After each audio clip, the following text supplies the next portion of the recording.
So one thing I've noticed um, in certain organizations that use low profile communications, surveillance kits, or whatever you want to call them, they don't always give you a book of best practices in terms of how to store it or how to carry it with you, and how to scale appropriately or discreetly depending on your level of uh, your profile, your level of presence when you're out in sector, on duty, or whatever. One thing I have had success with, and this is very particular on the type of low pro uh, fucking earpiece and communications kit you're using, was the dip can from S&S Precision.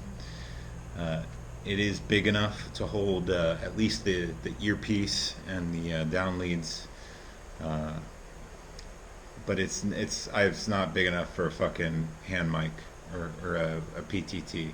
It's not big enough for that, but it's big enough for some of your components. I definitely would put the component you scale down with the most, which would most likely be your earpiece, right? You can keep those in here, and it is watertight. But one of the biggest things that I think is a benefit is if you wear remotely tight pants, you're going to print a lot of things in your pockets, and everyone knows who needs to know that hostile intelligence agencies, friendly intelligence agencies, hostile law enforcement, friendly law enforcement, everyone learns how to profile and identify enemy agents, criminals, whatever. People who tend to carry weapons, specialized equipment, they learn to profile and positively ID those people. So there are people who are going to be looking for the telltale signs of a radio or a surf kit. Thankfully, a certain company has the ability to use iPod earbuds now, and that's pretty handy. Um, but if you find yourself carrying, extra comms gear, and they could potentially fit in a dip can, uh, you can just get a dip can or use this. But it's a little more. It's a little more hygienic, I think. So that's what I don't dip. I don't smoke either. But that's I keep my Surefire plugs, and I usually stuff the down lead uh, in there as well. Usually, I will try and get my push to talk to be a little more permanent, or I'll try to set that up prior and just kind of keep it on. Hopefully, it's already concealed. So that's it's one way to do things. It's not the end all be all solution, but it's a fucking it's a handy idea for this particular item, because I know a lot of people see it and they're like, shit, you put your dip in here. But it can hold other things. The biggest benefit, like I said, it prints like a dip can, but when you take it out, you can actually store a whole bunch of shit in there.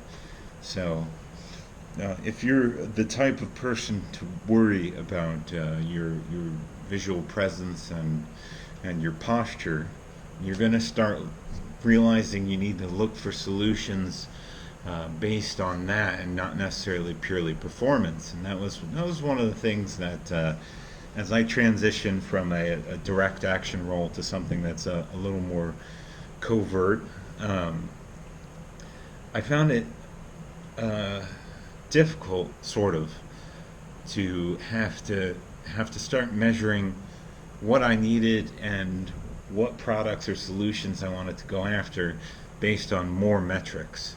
Performance was obviously an issue, but if it made me look like a romper stomper stormtrooper, or if it made me look like, I was a enemy combatant simply wearing civilian clothes, obviously that's not something I could potentially use depending on the mission set, right? So it's definitely something to get used to, and when you do, you start to realize that there's definitely a vacuum within the industry in terms of COTS, products to kind of cater to the low vis crowd. And a big majority of the reason for that is having low vis COTS items is sort of counterintuitive because law enforcement or whoever is your monkey wrench, so to speak, can look that up and compile a catalog of things to study and look out for, right?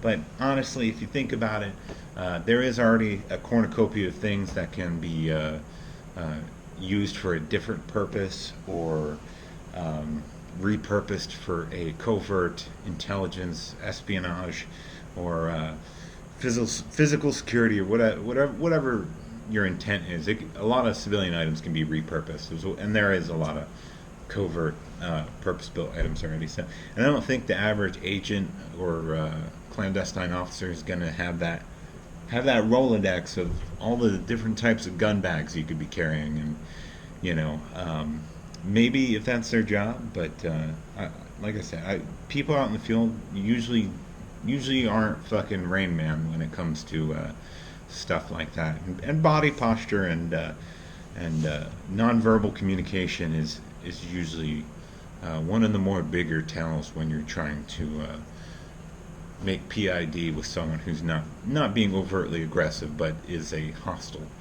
So something to keep in mind. Alternate use for your SNS dip can. Does keep it airtight, so if you find yourself in the rain or trudging through mud, at least your earpiece will be clean, except for the waxy buildup from all the gunfire from you stacking the fuck out of those bodies. So hopefully not too many if you're running covert. So anyway, hope you enjoyed the thoughts on that, and I'll talk to you next week. Okay?